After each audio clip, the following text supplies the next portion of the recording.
Thank you for joining us on Black Investments Matter. I'm Antoine Anderson. What are the key differences between a 401k and a 403b plan? Stay tuned to find out.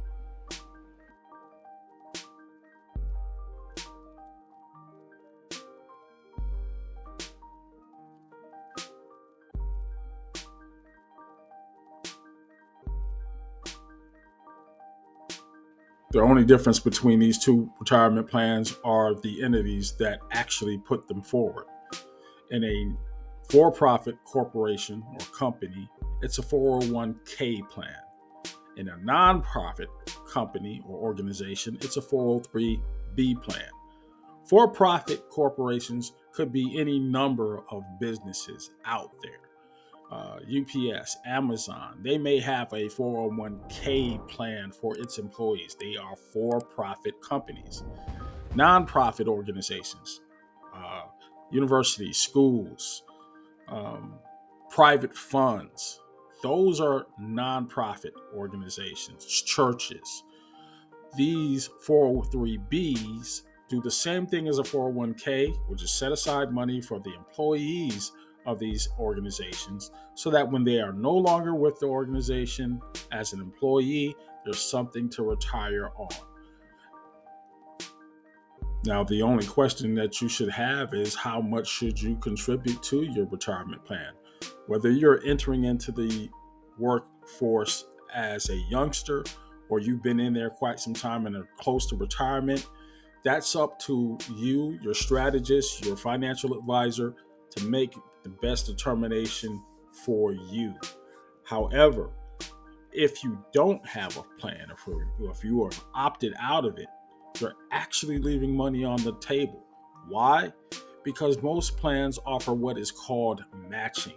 That is when your employer will match up to a certain percentage of what you deposit into your own retirement. So let's say you were getting paid about $1,000 a week. You want to take 10% of your payment or your check and devote it towards your retirement. So you take that $100.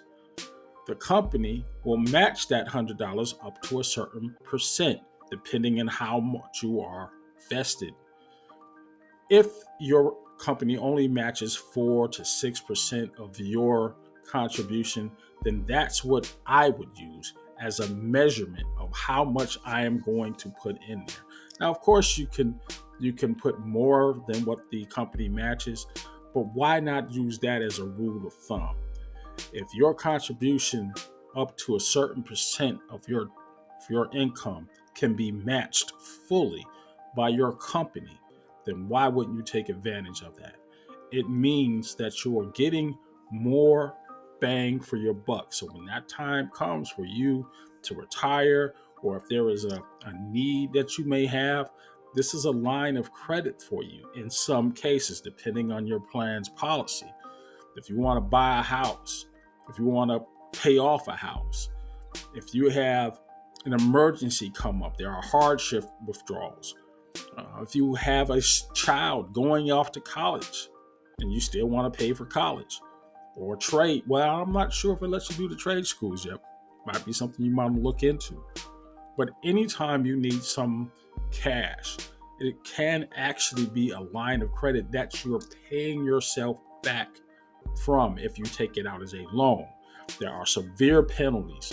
If you take a withdrawal, a hardship withdrawal, you're going to have to pay taxes on that withdrawal, sometimes in the neighborhood of 25% when you take it out, and then another 10 or 25% come tax time.